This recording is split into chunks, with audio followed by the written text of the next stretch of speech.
ప్రభువునందు ప్రియ దేవుని పిల్లలారా, మన ప్రభువును రక్షకుడైన యేసు ప్రభుల వారి ప్రశస్త నామంలో మీ అందరికీ వందనాలండి. దేవుని మహాకృపను బట్టి మీ అందరూ క్షేమంగా ఉన్నారు కదూ. నేటి వాక్య ధ్యానం కొరకు మిమ్మలను ప్రేమతో ఆహ్వానిస్తూ ఉన్నాను. నేటి వాక్య ధ్యానముగా ఆదికాండము 4వ అధ్యాయము 3వ వచనం నుండి 5వ వచనం వరకు దేవుని లేఖనాన్ని చదువుకుని ధ్యానం చేసుకుందాం. కొంతకాలమైన తరువాత కయ్యూను పొలము పంటలో కొంత యెహోవాకు అర్పణగా తెచ్చెను. హేబేలు కూడా తన మందలో తొలుచులను పుట్టిన వాటిలో క్రొవ్విన వాటిని కొని తెచ్చెను. యెహోవా హేబేలును అతని అర్పణను లక్ష్యపెట్టెను, కయ్యూనును అతని అర్పణను ఆయన లక్ష్య పెట్టలేదు. కాబట్టి కయ్యూనుకు మిక్కిలి కోపము వచ్చి అతడు తన ముఖము చిన్నబుచ్చుకొనగా. ఆమేన్. ప్రభునందు ప్రియ దేవుని పిల్లలారా, చదవబడిన లేఖనం నిమిత్తమే ప్రార్థన చేద్దాం. సకలాశీర్వాదములకు కారణభూతుడైన తండ్రి, మా మంచి దేవ, మీ ఘనమైన ఉన్నతమైన నామానికి స్తోత్రాలనైనా. ప్రతి ఉదయము మీ దివ్యమైన పరిశుద్ధమైన లేఖనాలను ధ్యానం చేసే భాగ్యము నాకు మా అందరికీ అనుగ్రహిస్తూ ఉన్నందుకే స్తోత్రాలు. ప్రతి ఉదయం దేవునితో అనే ఆధ్యాత్మిక కార్యక్రమంలో నైనా ఇదిగో తండ్రి పాల్గొంటూ మీ దివ్యమైన పరిశుద్ధమైన లేఖనాలను ధ్యానం చేస్తూ అయ్యా నీ వాక్యమును వారు కూడా చదువుతూ వాక్యములో ఉన్న సత్యాలను నేర్చుకుంటూ అయ్యా ఇదిగో నీతో అంటుకట్టబడిన వారై నైనా ఈ కార్యక్రమంలో పాల్గొంటున్న ప్రతి కుమారుని ప్రతి కుమార్తెను సహోదరిని మీ చేతులకు అప్పగిస్తూ ఉన్నాను. అయ్యా ప్రతినిత్యము నీ వాక్యమును ధ్యానం చేస్తూ పరిశుద్ధమైన నీ వాక్య లేఖనాలలో ఉన్న అంతరార్థమైనటువంటి గూఢమైన భావాలను అయ్యా మీరు నేర్పిస్తూ ఉండగా నేర్చుకుంటూ ఆయన బలపడుతున్న ప్రియ బిడ్డలను ఆశీర్వదించండి.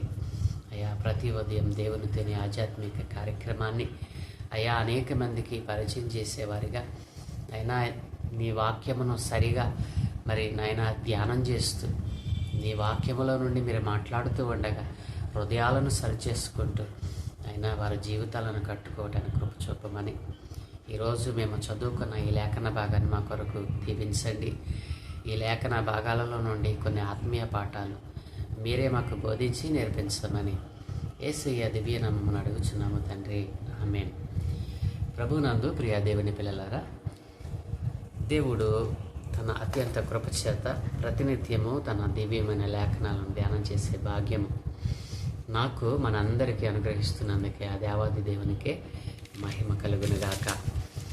మరి దేవుని పిల్లలారా, నిన్నటి దినాన్న దేవుని కుటుంబము మొదటి కుటుంబమైన ఆదాముల కుటుంబంలో దేవుడు వారికి ఆశీర్వాద కారణముగా సంతానాన్ని అనుగ్రహించినప్పుడు వారు దేవునిలో ఎదుగుతున్నప్పుడు తల్లిదండ్రులు ఏ గుణలక్షణాలను కలిగి ఉన్నారో వారు దేవుని యొద్ద ఏమి నేర్చుకున్నారో ఆ నేర్చుకున్న దానిని బట్టి వారు జీవిస్తూ ఉండగా వారి గుణలక్షణాలను కలిగినటువంటి వారి పిల్లలు దేవుని దయ వలన వారు పొందుకున్న వారి పిల్లలు దేవునికి ఇవ్వాలి, దేవుడిచ్చిన ఆశీర్వాదానికి ఆయనకు కృతజ్ఞతగా అర్పణ ఇవ్వాలి అనే మనస్సు కలిగి వారు జీవిస్తూ ఉన్నారని, దేవునికి ఇచ్చేటువంటి మనస్సు కలిగి వారు జీవిస్తూ ఉన్నారని మనం ధ్యానం చేశాం.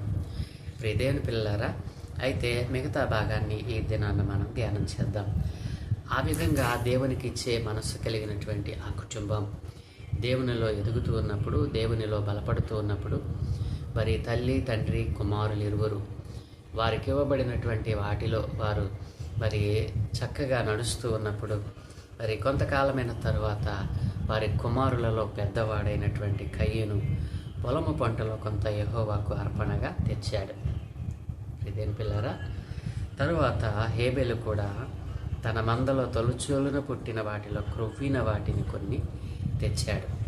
ఇక్కడ ఇద్దరు కుమారులు ఆదాముల యొక్క మొదటి సంతానం, మొదటి కుటుంబం యొక్క సంతానం దేవుని సన్నిధికి అర్పణలు తెచ్చారు. నిన్నటి దినాన మనం దానిని ధ్యానం చేశాం. దేవుడిచ్చిన ఆశీర్వాదానికి కృతజ్ఞతగా దేవునికి అర్పణ తెచ్చినటువంటి కుటుంబంగా మనం ధ్యానం చేశాం. అయితే ఈరోజు మరి ఆ అర్పణలలో దేవునికి అర్పించిన అర్పణ, ఎవరి అర్పణ దేవునికి అంగీకారమైనది, ఎవరి అర్పణ తిరస్కరణకు గురి అయినదో ఈ రోజున మనం ధ్యానం చేద్దాం. దేవుని పిల్లలారా, మరి పెద్దవాడైనటువంటి కయ్యను, మరి జ్యేష్ఠుడైనటువంటి కయ్యను మరి దేవునికి అర్పణగా తెచ్చాడు. తన అర్పణ ఎలా తెచ్చాడు? తన పొలము పంటలో కొంత యెహోవాకు అర్పణగా తెచ్చాడు. తాను భూమిని సేద్యపరిచేవాడు. హేబేలు గొర్రెల కాపరి. భూమిని సేద్యపరిచినప్పుడు దేవుడు ఆ భూమిలో మరి తనకు మరి శ్రేష్టమైన భూఫలాన్ని దేవుడు అనుగ్రహించాడు. ఆ కారణాన్ని బట్టి మరి దేవుడిచ్చిన ఆ యొక్క ఆశీర్వాదాన్ని బట్టి దేవుని సన్నిధికి అర్పణను తెచ్చాడు. అలాగనే హేబేలు కూడా తన పశువుల మందలో మరి తొలుచూలు పుట్టిన వాటిలో క్రొవ్విన వాటిని మరి దేవునికి కొన్ని తీసుకుని వచ్చాడు. ఇద్దరూ దేవుని సన్నిధికి వచ్చారు. దేవునికి అర్పణగా మరి వారికి దేవుడిచ్చిన ఆశీర్వాదాన్ని బట్టి తెచ్చారు. అయితే ఇక్కడ జరిగిన విషయం ఏమిటి? దేవుని పిల్లరా, మరి యెహోవా హేబేలును అతని అర్పణను లక్ష్యపెట్టాడు. నా ప్రియ దేవుని పిల్లలు ఆలోచన చేస్తూ ఉన్నారా? ఇద్దరు అర్పణ తెచ్చారు, ఇద్దరు దేవుని సన్నిధికి అర్పణ తీసుకుని వచ్చారు. కానీ దేవుడైన యెహోవా హేబేలు అర్పణను అతనిని లక్ష్యపెట్టాడు. హేబేలును అతని అర్పణను దేవుడు లక్ష్యపెట్టాడు. మరి కయ్యేనును అతని అర్పణను ఆయన లక్ష్య పెట్టలేదు అని బైబిల్ గ్రంథంలో వ్రాయబడి ఉంది. దేవుని పిల్లరా, ఎందుకు ఇద్దరు మనుషులు దేవుని దయ వలనే కలిగినటువంటి వారు, దేవుని చేత ఆశీర్వదింపబడిన కుటుంబంలోనే వారు పెరుగుతూ ఉన్నారు. మరి తల్లిదండ్రులు దేవుని యొక్క గుణలక్షణాలను నేర్చుకున్నవారే, దేవుని గుణలక్షణాలను, దేవుని మాటను అనుసరిస్తున్నటువంటి కుటుంబంలో జీవిస్తూ ఉన్నారు. మరి ఎవరికి ఇవ్వబడిన పనిలో వారు నమ్మకంగా ఉన్నారు. అయితే అర్పణలో అర్పించినప్పుడు ఇరువురు అర్పణలో తెచ్చారు. దేవుని సన్నిధిలో వారు ఇరువురు నిలబడ్డారు. అయితే ఒకని అర్పణ మాత్రమే ఎందుకు దేవుడు లక్ష్య పెట్టాడు? మరి చిన్నవాని అర్పణను దేవుడు లక్ష్యపెట్టి పెద్దవాని మరి అర్పణను దేవుడు లక్ష్య పెట్టలేదు. ఎందుకు మరి దేవుడు జ్యేష్ఠుని యొక్క అర్పణను ఆయన అంగీకరించలేదు? నా ప్రియ దేవుని పిల్లలారా, దేవుడు ఆశీర్వాదాలు ఒకరికి ఎక్కువగాను మరొకరికి తక్కువగాను ఇవ్వడు. మరి పెద్దవానికి ఆశీర్వాదాలు ఎక్కువగాను చిన్నవానికి ఆశీర్వాదం తక్కువగాను దేవుడు ఇవ్వడు. ఎందుకంటే దేవుడు పక్షపాతి కానే కాడు. ఒకరికి ఎక్కువగాను మరొకరికి తక్కువగాను ఇచ్చేటువంటి దేవుడు మన దేవుడు కాదు. అయితే మరి ఎందుకు చిన్నవాని అర్పణ దేవుడు అంగీకరించాడు? జ్యేష్ఠుని యొక్క అర్పణ ఎందుకు తిరస్కరించాడు? ఇక్కడ జ్యేష్ఠుడు అనగా ఎవరు? కయ్యేను. మరి చిన్నవాడు అనగా హేబేలు. దేవుని పిల్లరా, మరి జ్యేష్ఠుని యొక్క అర్పణ దేవుడు ఎందుకు అంగీకరించలేదు? మరి దేవుడు దేనిని చూసి మరి చిన్నవాడైన హేబేలు అర్పణను అంగీకరించాడు? దేనిని చూసి జ్యేష్ఠుడైన కయ్యూని యొక్క అర్పణను తిరస్కరించాడు? నా ప్రియ దేవుని పిల్లలారా, మరి మనము దేవుని సన్నిధిలోనే ఉన్నాము అనుకుంటాం, కానీ మనలో ఏవో దేవునికి నచ్చని అనేక అవలక్షణాలు, దుష్ట లక్షణాలు, అపవాది సంబంధమైనటువంటి తలంపులేవో మరి మనకు తెలియకుండానే మనలో గూడు కట్టుకుని ఉంటాయి. నా ప్రియ దేవుని పిల్లలారా, ఇలా మనం దేవుని సన్నిధిలో ఆయన మనస్సెరిగి ఆయన వాక్యముతో మనం అంటుకట్టబడినప్పుడు, ఆయన పాదాల చెంత మనం గోజాడుతూ ఉన్నప్పుడు, ఆయన సన్నిధిలో మనము మరి ఉపవసించి ప్రార్థించినప్పుడు ఆ దేవుని మనస్సు మనము గ్రహించగలుగుతాం. మనలో ఉన్న ఆ చీకటి, మనలో ఉన్న ఆ దుష్ట హృదయం అనేటువంటిది బయలుపడుతుంది. నీవెప్పుడైనా ఇలాగున్న ప్రయత్నం చేసావా? నీ జీవితంలో ఇలాంటి మరి సంభవాలు సంభవించడానికి కారణం ఏమిటి? నీవు తప్పు చేసావా? నీవు దేవుని దగ్గర సరిగా నీ ప్రవర్తన కాపాడుకోవటం లేదా? ఒకవేళ దుష్ట హృదయం నీలో ఉందా? దుష్టుని యొక్క ఆలోచన చొప్పున నడుస్తున్నావా? మరి పాపము చేత నీవు మరులు కల్పబడతా ఉన్నావా? ఇలా మనకు మనం ఎప్పుడైనా మరి స్వపరీక్ష చేసుకున్నప్పుడు, మనలను గురించి మనం ఆలోచన చేసినప్పుడు దేవుని యొక్క గుణలక్షణాలు ఏమిటో, దేవుని ఆలోచన ఏమిటో, దేవుని ఉద్దేశం ఏమిటో మనకు బోధపడుతుంది. నా ప్రియ దేవుని పిల్లలారా, నీవెప్పుడైనా నిన్ను నీవు స్వపరీక్ష చేసుకున్నావా? ఒకే ఇంటిలో ఆశీర్వదింపబడిన కుటుంబంలోనే ఈ ఇద్దరు ఉన్నారు, కానీ మరి జ్యేష్ఠుడైన కయ్యూను కంటే హేబేలు దేవుని దృష్టికి మరి మంచిగా కనబడ్డాడు. దేని పిల్లారా, మరి కయ్యూను జీవితంలో ఎందుకు ఆ మంచి గుణ లక్షణాలను కలిగి ఉండలేకపోయాడు? మరి కయ్యూను జీవితము, అతని అర్పణను మనం ఆలోచన చేస్తే ఆశీర్వదింపబడిన కుటుంబంలో ఉన్నాడు, కానీ మరి విశ్వాసము లేనివాడిగా జీవిస్తూ ఉన్నాడు. దేని పిల్లరా, జ్యేష్ఠుడైన కయ్యూను అర్పణ ఎందుకు దేవుడు లక్ష్య పెట్టలేదు అనంటే, తన జీవితంలో ఆశీర్వదింపబడిన కుటుంబంలో ఉంటున్నాడు, కానీ తన జీవితంలో విశ్వాసము లేనివాడిగా జీవిస్తూ ఉన్నాడు. రెండవది మనం చూస్తే నీతి క్రియలు ఆయనలో కనిపించటం లేదు. ఆశీర్వదింపబడిన కుటుంబంలోనే ఉంటున్నాడు. తాను దేవుని సన్నిధిలో నిలుచున్నాను అనుకున్నాడు, కానీ తన మనస్సు, తన ఆలోచన దేవుని దగ్గర సరిగా లేదు. ఆయన సన్నిధిలో తన మనస్సును నిలపలేకపోయాడు. నీతి క్రియలు లేకుండా జీవించసాగాడు. మూడోది మనం చూస్తే సత్క్రియలు ఆయనలో కనిపించలేదు. దేవుడు అన్నాడు కదా, నీవు సత్క్రియ చేసిన ఎడల నీవు మరి ఆశీర్వాదం పొందుకునేవాడివే కదా, నీకు కోపం ఎందుకు వస్తూ ఉంది? దేవుడు అన్నాడు కదా. కాబట్టి మరి సత్క్రియలు లేనివాడిగా జీవించసాగాడు. అలాగునని మాట తీరు సరిగా లేదు. ఇదేం పిల్లరా, నీతి క్రియలు, మాట తీరు, దుష్ట హృదయము, మరి ఇంటి వారితో సత్సంబంధాలు లేవు. ఇంటిలోనే జీవిస్తూ ఉన్నాడు, కానీ తల్లి తండ్రితో మరి తమ్మునితో సత్సంబంధాలు లేనివాడిగా వారితో ఉంటున్నాడు, కానీ మరి మంచి క్రియలు కలిగిన వాడే, నీతిమంతమైన జీవితంతో మరి నీతి క్రియలు కలిగిన వాడే ఇంటి వారితో సత్సంబంధాలు లేనివాడిగా బ్రతుకుతూ ఉన్నాడు. అలాగనే మనసు నిండా దుష్ట ఆలోచనలు, దుష్ట మనస్సు కలిగిన వాడిగా బ్రతుకుతూ ఉన్నాడు.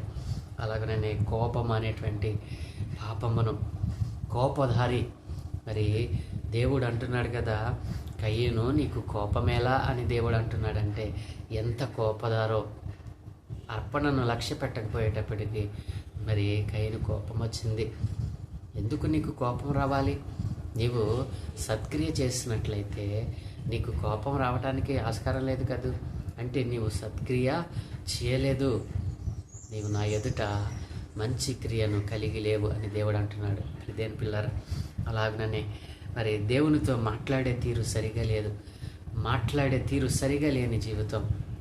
అలాగనే బుద్ధిహీనమైన మాటలు మాట్లాడడం, అలాగే మరి హృదయపూర్వకమైన అర్పణ దేవునికి ఇష్టమైనదని ఎరగకపోవడం, దేవునికి ఎలాంటి అర్పణ ఇవ్వాలో మరి ఎరగకపోవడం, దేవుని భయం లేకపోవడం.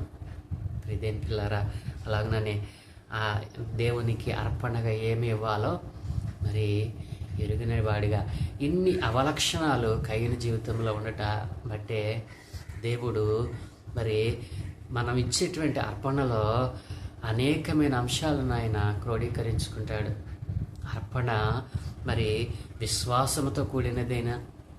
నీవు అర్పణ మరి నీతిమంతమైనదేనా? నీవు అర్పించే అర్పణలో నీ జీవితము మరి సత్క్రియలను కలిగి ఉందా? నీవు ఇంటి వారితో సత్సంబంధాన్ని కలిగి ఉంటూ ఉన్నావా? మరి పవిత్రమైన జీవితంతో పవిత్రమైన మాటలు కలిగిన వాడవై, మరి దుష్ట మనస్సు లేనివాడిగా, మరి కోపపడని వాడిగా, దేవునితో మరి మాట్లాడే మరి తీరును నేర్చుకున్నవాడిగా. దేని పిల్లరా, అనేక విషయాలను దేవుడు ఇక్కడ మరి పరిగణలోకి తీసుకుంటాడు.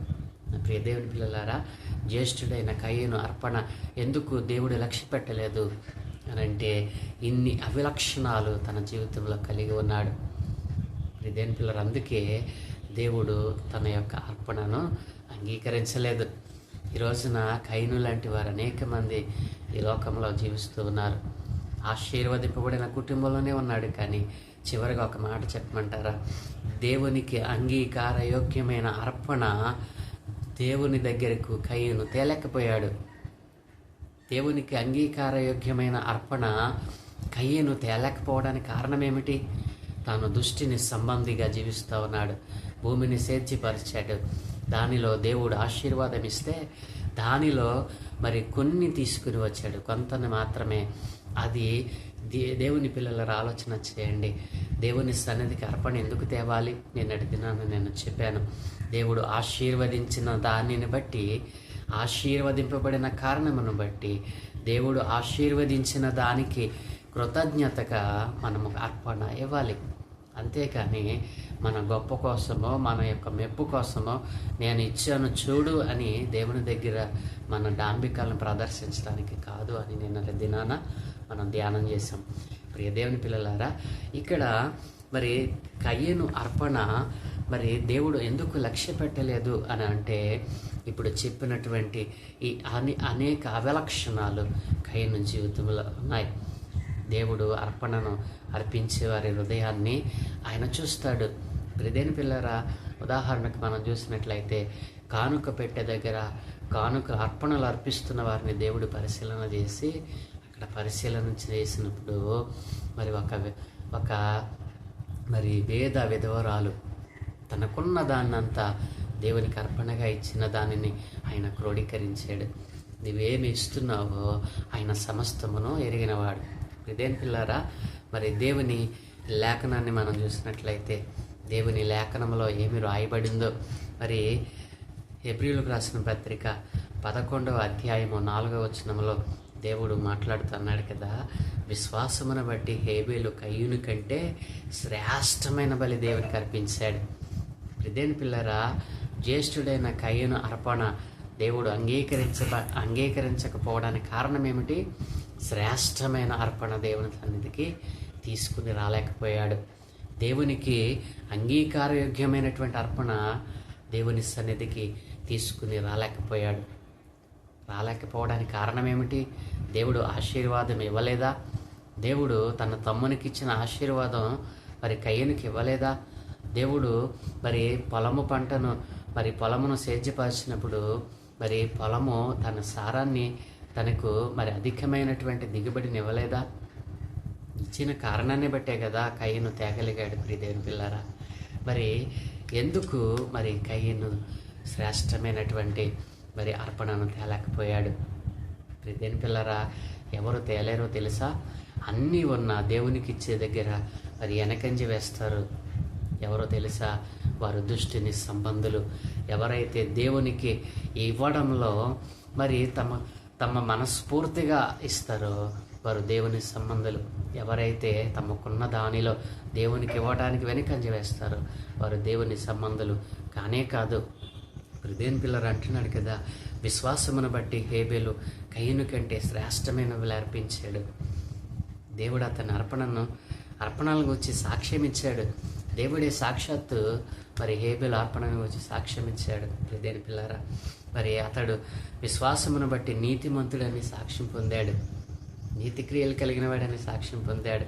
మరి కయ్యనులో అది లేని దాన్ని మనం చూస్తూ ఉన్నాం. ప్రియదేని పిల్లరా, అతడు మరి హేబేలు మృతి పొందిన విశ్వాసము ద్వారా ఇప్పటికే మనతో మాట్లాడుతూ ఉన్నాడు. కానీ కయ్యను గురించి ఎవరైనా మాట్లాడుతూ ఉన్నామా? కయ్యను భ్రష్టుడైపోవడానికి కారణం ఏమిటి? ఆశీర్వదింపబడిన కుటుంబంలో ఉన్నాడు, కానీ తనలో విశ్వాసము లేదు, నీతి క్రియలు లేవు, మరి సత్క్రియలు లేవు, మాట తీరు బాగోలేదు, ఇంటి వారితో సత్సంబంధాలు లేవు, దుష్ట మనసు కలిగిన వాడు, కోపదారి, దేవునితో మాట్లాడే తీరు ఎరిగినటువంటి వాడు, బుద్ధిహీనత కలిగిన వాడు, హృదయపూర్వకమైన అర్పణ ఇవ్వాలి అనేటువంటి మనస్సు లేనివాడు, దేవుని భయం లేనివాడు, మరి దేవునికి అర్పణ ఏమి ఇవ్వాలో గ్రహింపు లేనివాడు. అన్నిటికంటే ప్రాముఖ్యమైనది దేవునికి అంగీకారయోగ్యమైన శ్రేష్టమైన అర్పణ దేవుని సన్నిధికి తేలేదు. అందుకే ప్రియ దేవుని పిల్లారా, మరి కయ్యను అర్పణను దేవుడు తిరస్కరించాడు. కాబట్టి నీవు దేవునికి అర్పించే అర్పణలో మరి శ్రేష్టమైన విశ్వాసము, మరి శ్రేష్టమైన దానిని దేవునికి ఇస్తూ ఉన్నావా? విశ్వాసముతో దేవునికి ఇస్తూ ఉన్నావా? నీకు దేవుడిచ్చిన దానిలో మరి హృదయపూర్వకముగా నీవు దేవుని సన్నిధికి తెస్తూ ఉన్నావా? నీ అర్పణ ఎలా ఉంది? కయ్యను భ్రష్టత్వంలోనికి వెళ్ళినట్లుగా కయ్యను జీవితంలో దేవుడు ఇన్ని లక్షణాలు చూస్తే నీ జీవితంలో చూడ్డా? నీ జీవితాన్ని దేవుడు పరీక్షించడా? నీవు దేవుని సన్నిధిలో ఎలా జీవిస్తూ ఉన్నావు? దేవునికి కృతజ్ఞత చెల్లించే విషయంలో నీవు శ్రేష్టమైనటువంటి కృతజ్ఞత దేవునికి చెల్లిస్తూ ఉన్నావా? శ్రేష్టమైన బలర్పించి హేబేలు నీతిమంతుడిగా తీర్పు పొందాడు.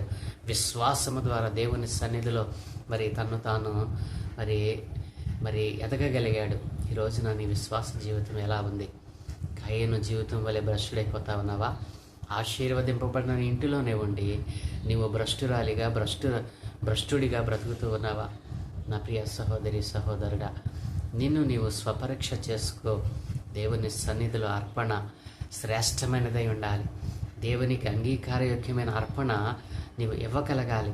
ఎందుకంటే దేవుడు నీకు, నీ ఇంటికి, నీ ఇంటి వారికి, అందరికీ ఒకే రకమైన ఆశీర్వాదాన్ని ఇచ్చే దేవుడు. దేని పిల్లారా, మరి ఒకవేళ నీ జీవితంలో మరి అర్పణ ఇచ్చే విషయంలో, దేవునికి నిన్ను నీవు సమర్పించుకునే విషయంలో శ్రేష్టమైనదిగా మరి దేవునికి ఇవ్వటం లేదేమో. జాగ్రత్త.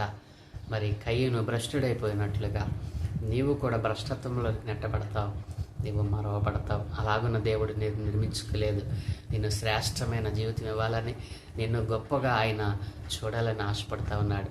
అన్ని విషయాలలో నేను దీవిస్తూ ఉంటే నీవెందుకు ఆయనకు దూరం అయిపోతా ఉన్నావు? భ్రష్టుడిగా మారిపోతా ఉన్నావు.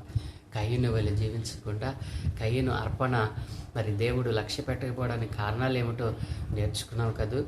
ఒకవేళ ఏ లక్షణాలు నీ జీవితంలో ఉన్నాయేమో నిన్ను నీవు ఈ రోజునే స్వపరీక్ష చేసుకొని ప్రభు పాదాల చెంత వేడుకొని మరలా నీ మొదటి స్థితిని దయచేయమని దేవుడిని అడిగితే తప్పక దేవుడు నిన్ను ఆశీర్వదిస్తాడు. నిన్ను మరి మేలులతో నింపుతాడు. ప్రియదేని పిల్లారా, మరి కయ్యను లాంటి భ్రష్టత్వ జీవితాన్ని విడిచిపెట్టి మరి హేబేలు లాంటి నిర్దోషమైన, నీతియుక్తమైన, శ్రేష్టమైన అర్పణ ఇచ్చేవారిగా, శ్రేష్టమైన కృతజ్ఞతలు చెల్లించేవారిగా మారదాం. అలాగున దేవుడు మిమ్మలను దీవించునుగాక. నేటి పాఠాన్ని ఇక్కడ ముగిద్దాం. రేపటి దినాన్న హేబేలు అర్పణను దేవుడు ఎందుకు అంగీకరించాడో ధ్యానం చేద్దాం. కళ్ళు మూసుకోండి, ప్రార్థన చేద్దాం. సకలాశీర్వాదముల కారణభూతులైన తండ్రి, మా మంచి దేవ, మీరు న్యాయవంతుడైన దేవుడవని, సజీవుడైన దేవుడవని, ఉన్నవాడును అనువాడును నామం కలిగిన వాడవనైనా, ఈ లోకములో దేవుడు అన్న పేరును కలిగిన వాడవు నీవేనైనా. నేను తప్ప వేరొక దేవుడు లేడు అని ఖండితంగా చెప్పిన ఏకైక దేవుడవనైనా, ఇట్టి సత్యాన్ని ఎరిగిన వారే అయినా నీ సత్యంలో జీవిస్తూనే నాయన లోపల కయ్యను లాంటి అనేకమైన భ్రష్ట హృదయం కలిగి అయినా నీవిచ్చిన ఆశీర్వాదానికి అయినా కృతజ్ఞతగా మనస్ఫూర్తిగా అర్పించలేనటువంటి బ్రతుకుతూ ఉన్నారు. ఆయన ఎవరికి వారే స్వపరీక్ష చేసుకోనకుండా కయ్యనులాగా భ్రష్ట హృదయంతో అయినా ఇదిగో తండ్రి ఆశీర్వదింపబడిన కుటుంబంలోనే ఉంటూ అయినా ఇదిగో భ్రష్టత్వంలో మగ్గిపోతున్న వారు అనేక మంది ఉన్నారు. వారి భ్రష్ట జీవితాన్ని ఈరోజు కయ్యను జీవితంలో నేర్చుకున్నారు. ఆయన అలాంటి భ్రష్ట హృదయం ఎవరిలో ఉందో వారందరూ ఇప్పుడే నీ సన్నిధిలో తమ భ్రష్ట హృదయాలను మీ సన్నిధిలోనైనా విడిచిపెట్టి నూతనమైన హృదయముతో, అయా నూతనమైన తీర్మానముతో నీ పరిశుద్ధ లేఖనాలను ధ్యానం చేసేవారిగా, నీ పరిశుద్ధమైన గుణలక్షణాలను పొందుకునేవారిగా మార్చమని ఈ దినం మేము చేయ పనులన్నిటి మేము కనుదృష్టి ఉంచి మీ దూతల కాపుతలను గ్రహించి మీరే మహిమ ఘనత ప్రభావమును పొందుకోమని యేసు నామములో అడుగుచున్నాను తండ్రి. ఆమేన్, ఆమేన్, ఆమేన్.